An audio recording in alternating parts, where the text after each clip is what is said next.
دنیا میں کئی ایسے واقعات رونما ہوتے ہیں جو خود بخود تاریخ کا حصہ بن جاتے ہیں،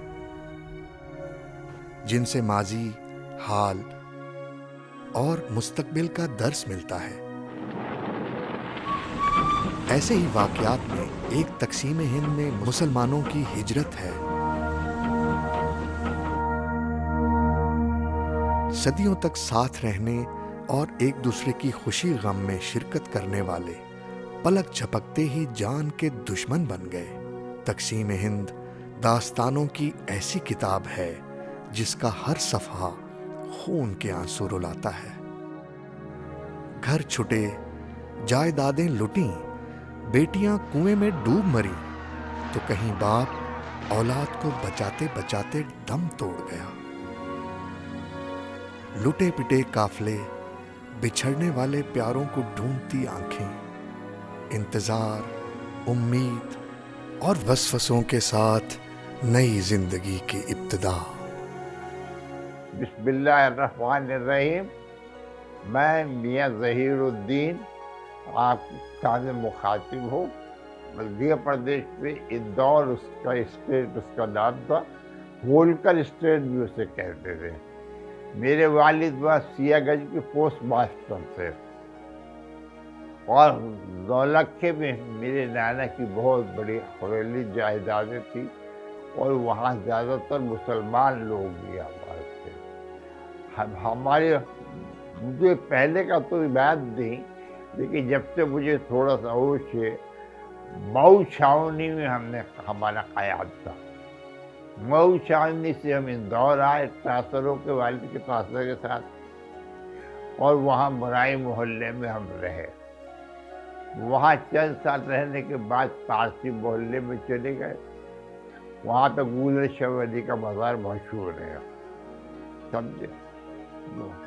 اور نرمدا دریا جو ہے وہ وہیں سے بیچ میں سے بہتا ہے، اس کے یہاں درخت میں ہی ان کا مزار بنا ہوا تھا، درخت کی جڑ میں۔ وہاں پارسی محلے سے نولکھا کوئی 1.5 میل کے فاصلے پہ تھا، وہاں رہتے رہے۔ اور کچھ دن پہلے جب وہاں تحریک چلی پاکستان کی، تو بہت سارے حالات بگڑتے گئے، تو احتیاطاً ہم وہاں سے اپنی نانا کے نولکھے چلے گئے۔ وہاں سارے مسلمان تھے۔ پھر وہاں ہم کچھ سال بھر رہے، یا اس سے بھی کچھ کم، کہ پھر ہمیں وہاں سے کوچ کرنا پڑا، اور ہم دروازے پہ گیٹ پہ ہی رکھا تھا سامان کہ رات کو 2 بجے نکلیں گے۔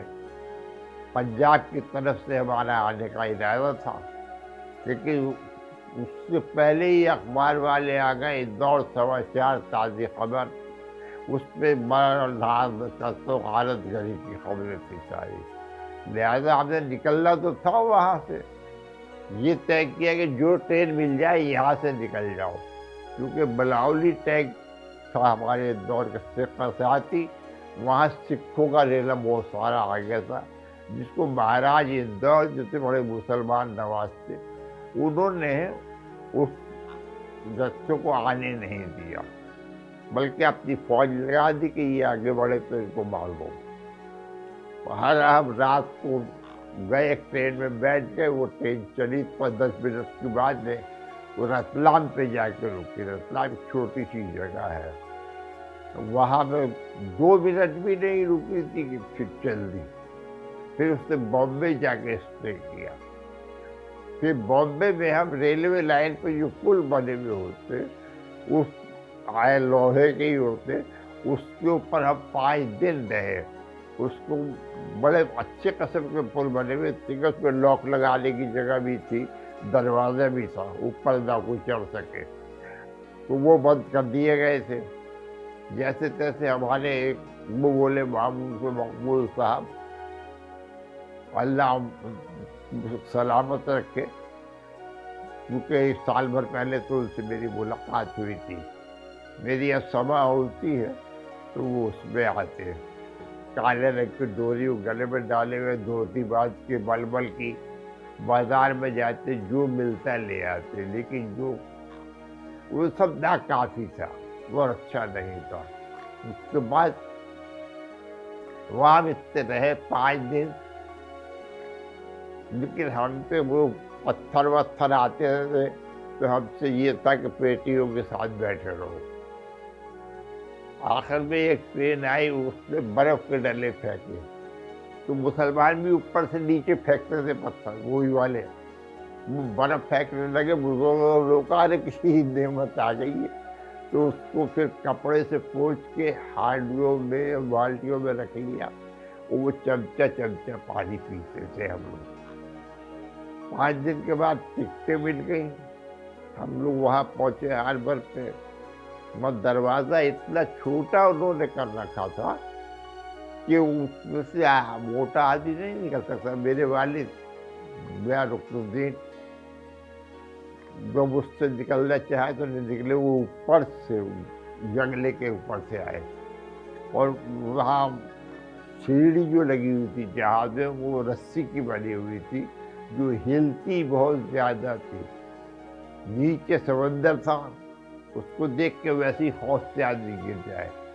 تو وہ جو کرین جو سامان اٹھانے کے لیے رکھی تھی پہلا، اس میں سامان کے بجائے لوگ چڑھ جاتے تھے، اسی میں ہم بھی چڑھے تھے۔ ہمارے والد نے ہمیں یہاں لٹکا رکھا تھا، یہاں سے ہم اس کے ساتھ بیٹھ گئے اور جہاز میں بیٹھ رہے، پھر جہاز وہاں سے 3 دن میں غالباً پاکستان پہنچا ہے۔ وہاں قے ہوتی رہی، طبیعت خراب رہی، نہ کچھ کھانا اور نہ کچھ پینا، اور اسی طرح سے سب لیٹے ہوئے تھے، اٹھنے کی طاقت نہیں تھی، بس قے ہو رہی تھی۔ اس کے بعد جب کراچی کے وہاں کچھ پرندے اڑتے ہوئے نظر آئے تو بزرگوں نے کہا کوئی آبادی آ گئی ہے۔ تو وہ جب جہاز پہنچا تو بہادر ٹاور بنا ہوا ہے، اب اس کا نام شاید کچھ چینج ہو گیا ہے، اس میں وہ دکھائی دیا۔ پھر پاکستان زندہ باد کے نعرے لگائے، زندگی کی ایک وہاں اندور میں جلوس نکلتے تھے پاکستان زندہ باد، وہاں پہ بھی ہوتا تھا، ہندوؤں کے بھی نکلتے تھے، لیکن کوئی فساد وغیرہ نہیں ہوا۔ میرے والد کا تبادلہ تو ڈھاکہ ہوا تھا، کہ ہم ڈھاکہ نہیں گئے، یہاں پر پی ایم جی ہوا کرتے جی آر بھٹی، ان بھٹی صاحب نے کہا آپ کو تو ڈھاکہ جانا ہے، یہاں کیوں آئے آپ؟ انہوں نے کہا جی ہمیں تو جان بچانی تھی، ہم ادھر آ گئے، لیکن یہ ہے کہ یہاں کچھ لوگ ہماری زبان جانتے ہیں، ہم ان کی جانتے ہیں۔ اب اس عمر میں میں جا کے وہاں ڈھاکہ میں بنگلہ سیکھوں گا، کون مجھ سے بات کرے گا؟ آپ چاہیں جوائن کرا لے، ورنہ رہنے دے۔ انہوں نے انہیں ٹاؤن انسپیکٹر پوری کراچی کا مقرر کر دیا، یہاں وہ جی پی او میں پوسٹ ماسٹر ہو گئے۔ پھر یہاں پر یہ جو بکرانی وغیرہ ہیں، انہوں نے بہت تنگ کیا، پناہ گیر ہم کو کہا کرتے تھے یہ لوگ، اور لات مار کے بات کرتے تھے۔ یہ گدا گاڑیاں اور اونٹ گاڑیاں چلتی تھی یہاں، موٹر ووٹر بہت برائے نام، یہ بگیاں تھی گھوڑا گاڑی۔ ہمیں وہاں سے دیکھا کہ روٹیاں پک رہی ہیں تندور پہ، بڑے خوش ہوئے، جا کے معلوم ہوا تو آپ کو نہیں مل سکتی، یہ ملٹری کے لیے ہے۔ خیر وہاں بیکری تھی، اس بیکری میں ڈبل روٹی تھی جو 1.5 آنے کی تھی، اس میں کشمش بھی ہوتی تھی، وہ مل گئی، وہ ہم لوگوں نے کھائی، وہ بہت خوش ہوئی کہ یہاں پہ آٹا بھی ملتا ہے۔ جب ہم اندور چلے وہاں قید پھیلا ہوا تھا، یہاں کینٹ اسٹیشن پہ کیمپ لگے ہوئے تھے، وہاں ہمیں پہنچا دیا گیا۔ ہم ایک ہی رات رہے تو میرے والد کی پھوپھی پری پارٹیشن یہی کیواڑی میں قیام تھا، ان کا پورٹ ٹرسٹ میں اس میں تھا کام۔ وہ میرے چچا ہوئے رشتے میں، وہ انہوں نے مجھے آ کے، انہوں نے وہاں صبح ہی صبح وہ لوگ آ گئے اور ان کے نام سے آوازیں لگائیں، لیکن بہت ہی قریب سے وہ کیب اس ٹرین سے باہر نکلے، اس کو پہچان لیا ایک دوسرے کو، تو اونٹ گاڑی میں لے کر آئے، اونٹ گاڑی میں بیٹھ کے ہم لوگ کباڑے گئے، وہاں ہمیں روٹی کھانے کو ملی۔ اس کے بعد بہت ہندوؤں کا بہت زور تھا، سب کچھ تھا، لیکن پھر 8 جنوری کو کراچی لوٹی اور دلی سے جو مہاجر آئے تھے انہوں نے آ کے لوٹا بڑا، ہر گھر سے انہوں نے جھول بھی ملا تو لے گئے، جھاڑو بھی دے گا تو ملے گا۔ قائد اعظم نے اپیل کی واپس مسجدوں میں رکھ دو، یہاں 2-4 مسجدیں تھی، اس کے اندر وہ سامان واپس رکھ دیا گیا۔ اس کے بعد وہاں سے ہندوؤں کا انخلا ہو گیا، جگہ خالی ہوئی، ہمیں بھی ایک فلیٹ مل گیا، اس فلیٹ پہ ہم رہنے لگے۔ وہی سڑک پہ پھر رہے تھے تو امیر محمد خان صاحب اسکول میں پڑھاتے تھے، انہوں نے میرا ہاتھ پکڑا کہ لڑکے کہاں رہتے ہو، کہ یہاں رہتے ہو، کیا کرتے ہو، کچھ نہیں کرتے، کہ پڑھنا نہیں ہے۔ میں نے اس کا کوئی جواب ہی نہیں دیا۔ بہرحال وہ میرے ساتھ میرے گھر تک آ گئے، میری والدہ سے ان کی بات ہوئی، ان کا ہاں انہوں نے پڑھا ہے، انہوں نے مجھے لے جا کے حاجی سر عبداللہ ہارون اسکول تھا اس میں بٹھا دیا، پہلی کلاس میں۔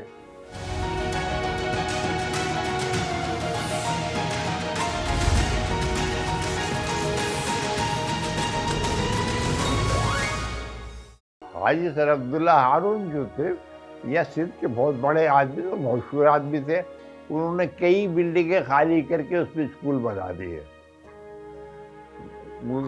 گھر کے قریب ہی تھا، اس میں پڑھتا رہا، پہلی سے ڈبل امتحان دیا، چوتھی میں پہنچ گیا، عمر اس حساب سے زیادہ تھی، پھر ڈبل امتحان دلوا دیا تھا، وہ امیر محمد خان صاحب جی، ان کا لڑکا یہاں یونس ITU رہا ہے، ان کے بڑے آسانی سے مجھے ان کے نام بھی یاد ہے۔ پھر چوتھی پاس کی، چوتھی پاس کرنے کے بعد سرکمسٹانس سے ایسے ہوگا میں پڑھ نہیں سکا، پھر پرائیویٹ پڑھتا رہا، اور پرائیویٹ ہی میں نے میٹرک پاس کیا، پرائیویٹ ہی میں نے BA کیا، پرائیویٹ ہی میں نے MA کیا، LLB جو ہے وہ میں نے اردو کالج سے کیا، کیونکہ اور اس کالجوں میں نہیں تھا۔